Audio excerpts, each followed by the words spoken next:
Germany says China is operating 2 illegal police stations on its territory. These setups don't have a fixed office and are run by private individuals from the Chinese diaspora.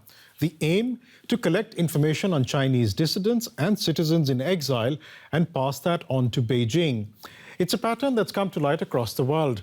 An earlier report by Madrid-based NGO Safeguard Defenders claimed there were more than 100 such police stations in at least 53 countries. Most exist illegally and aim to monitor, coerce, and in some instances repatriate those Beijing considers criminal or anti-China. A run-of-the-mill convenience store, an innocuous office unit in the suburbs, and a residential home like any other. Just some of the unremarkable places alleged to be woven into a vast secret network of Chinese overseas police stations. In a new report, Spanish NGO Safeguard Defenders reveal evidence of Beijing's clandestine operation. They say it's used to harass and intimidate the Chinese diaspora. And the scale is breathtaking. At least 100 such police stations in 53 countries worldwide. In Canada alone, there are thought to be 4.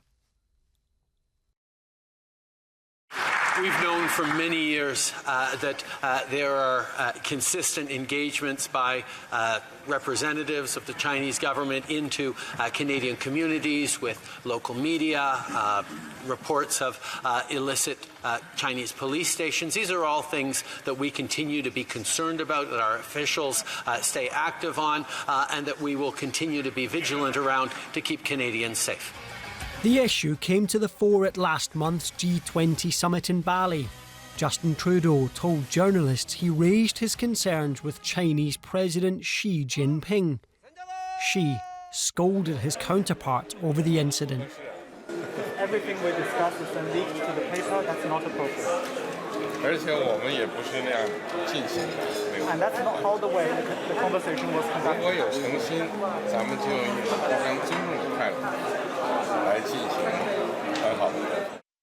Beijing says the overseas police network is to help citizens process paperwork or to crack down on corruption.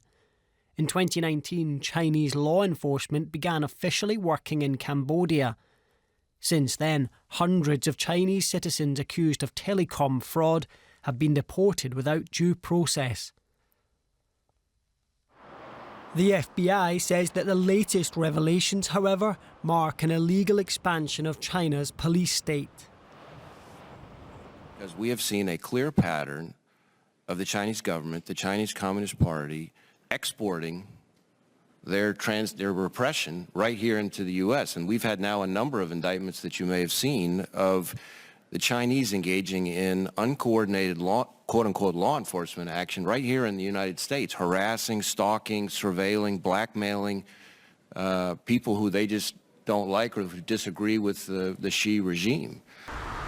The US and a number of European countries, including Germany, have now opened investigations into the allegations of Chinese foul play on their soil.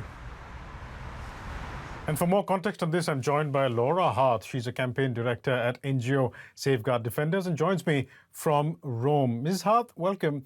Who is running these illegal police stations? I mean, are we talking of Chinese spies, diplomats, police persons? Thank you for having me.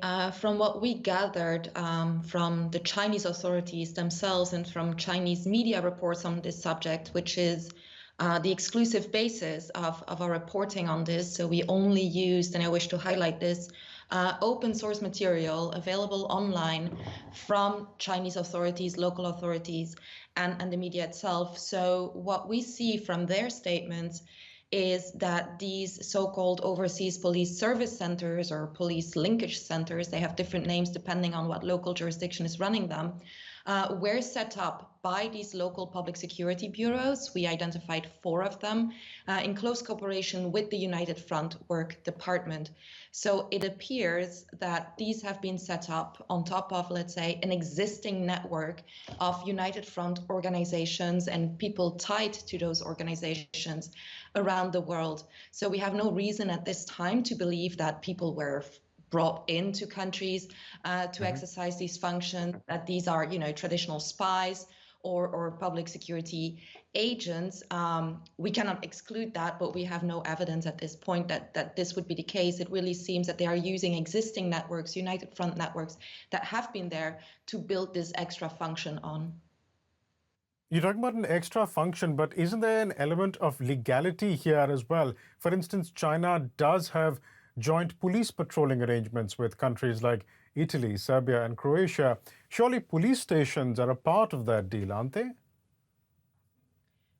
I don't think they're a part of the deal, or they shouldn't be. There's varying responses to that. We see, for example, that when it comes to the service stations, and so we need to also diversify a bit between the different functions. So one part of the functions of these so-called service stations is in helping in the renewal of passports, driver's licenses, so more traditional consular tasks. Now, while these are worrying also because if run by United Front networks, and obviously we know that these are instruments that have been used in transnational repression efforts from the Chinese Communist Party, but in general, these kind of consular services might be legal if and only if and when the host government consented to the setup of such, let's call them consular outposts. From what we gathered, that seems to be the case, for example, in South Africa. That does not seem to be the case, however, in countries such as Italy, Croatia, or others where there are agreements on joint police patrols, but which is something completely different. And for example, in Italy, we've now started to get some responses from the Interior Minister, who clearly stated that this was not part of the deals. So obviously we see from the Chinese side, from their statements, that they used these joint police patrols to set up these kind of stations, that they claim that these stations are one of the biggest achievements of those joint police patrols, but they do not seem to be part of what the government consented to. So there's a lot of different things going on here, but it must be clear that in a majority of countries where we found them, because there was no express agreement by the host governments, even on the so-called administrative consular tasks, these are fully clandestine. And I don't think any government really, even the South African authorities, have denied that they consented to the policing activities that these stations, these networks have been involved in.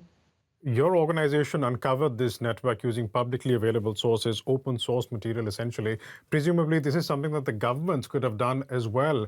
Were governments slacking?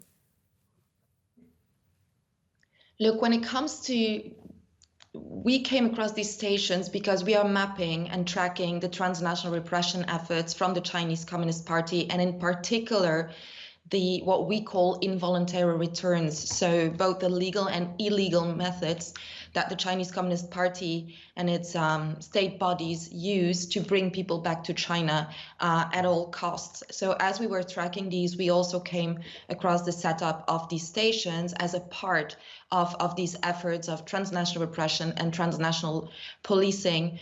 Could governments have come across this? They probably should have, especially in some cases, for example, in Ireland, where there was a clear sign outside the door of the building actually saying, Fuzhou Overseas Police Service Center. So it's a bit worrying that that didn't happen. But I would say that goes to a deeper underlying issue, which is, I think, in most countries still, there's a lack of awareness, a lack of willingness, a lack of sense of urgency in investigating and countering these transnational repression efforts coming from the Chinese Communist Party. But I would say also the awareness and willingness to confront, counter the wider influence and interference operations run by, among others, these United Front work department networks. So we hope that this kind of investigation will finally open the eyes of various governments around the world that this is something that really needs to be countered.